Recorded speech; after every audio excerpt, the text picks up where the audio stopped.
Toujours dans la folie du Socrative, on va aller dire un petit bonjour à la pyramide à base hexagonale qui est en vedette pour la question 4 et la question 5.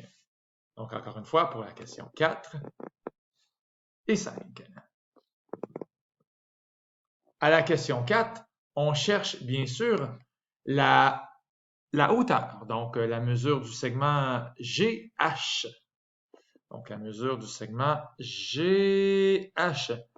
On cherche la hauteur. Et à la question 5, on cherche la mesure de l'arête latérale. Donc ici, je vais l'écrire arête latérale. Donc ici, c'est la hauteur. On pourrait même mettre la lettre H. Ce serait charmant comme tout. Et ensuite, l'arête latérale. Euh, OK.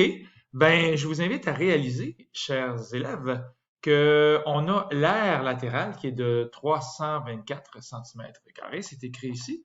Donc, si on a l'aire latérale, ben, je vous rappelle que ce sont des triangles. D'ailleurs, il y en a 6 triangles. Je ne dessinerai pas tous, mais ensemble, ils forment bien sûr l'aire latérale de la pyramide. Donc, l'aire latérale est égale à 6 fois l'aire d'un seul misérable triangle. Un triangle, c'est quoi? On va changer de couleur parce que c'est important. C'est la mesure d'un côté fois ici la hauteur du triangle, mais qui est rien d'autre que l'apothème de la pyramide.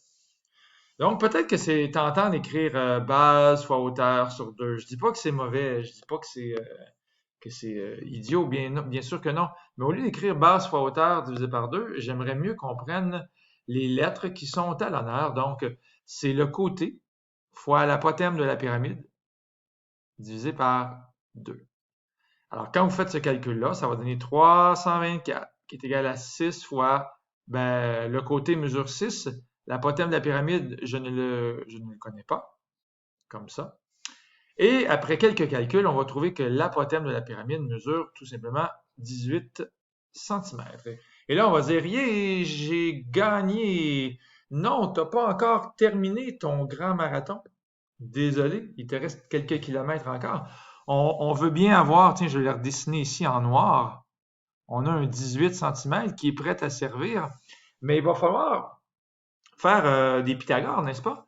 Et pourquoi pas prendre la moitié d'un côté 3? Donc, dans le triangle rectangle qui est en noir, on va pouvoir trouver la mesure de l'arête latérale. Tiens, je vais écrire X. On va donc répondre à la question 5 en premier.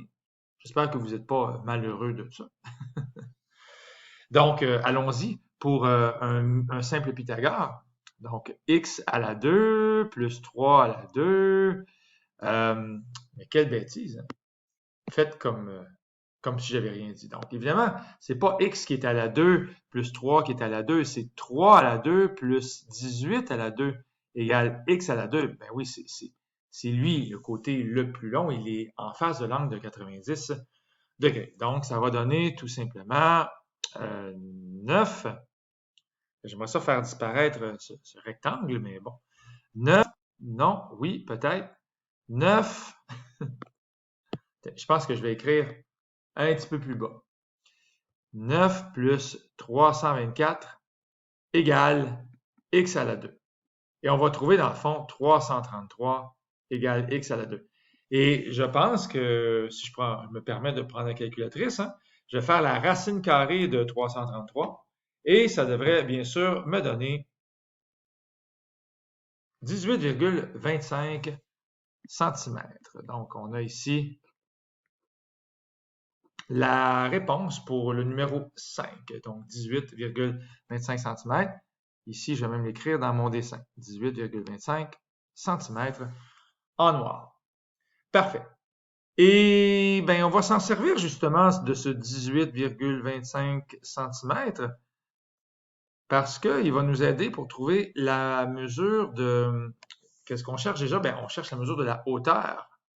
Donc, on revient à la question 4, la mesure du segment GH. Et là, on a vraiment un autre Pythagore en vedette, mettant en vedette 6, parce que c'est un hexagone, on a des 6, 6, 6, 6 partout. Donc, mettant en vedette le 6, mais je vais effacer les segments pour pas trop contaminer mon dessin. Donc, allons-y pour le deuxième triangle rectangle. 6 à la 2 plus h à la 2 est égal à racine de 333 à la 2. Alors ici, je préfère prendre racine de 333 pour la mesure de l'arête latérale parce que je me sers moins de la calculatrice. Ici, ça fait 36. À la place de 6 à la 2, je vais écrire 36 plus h à la 2 égale 333. Alors, si j'enlève 36 de chaque côté, j'obtiens 297 et on va trouver tout simplement la racine de 297 centimètres. Alors, on va aller voir qu'est-ce que ça donne. Racine de 297 centimètres. On demande à la calculatrice. Elle nous répond 17,23 environ centimètres. Donc, voilà, j'ai fait les questions 4 et 5 d'un seul coup, en espérant que le dessin ne vous a pas traumatisé, ni le professeur d'ailleurs. Alors, je vous dis bye tout le monde!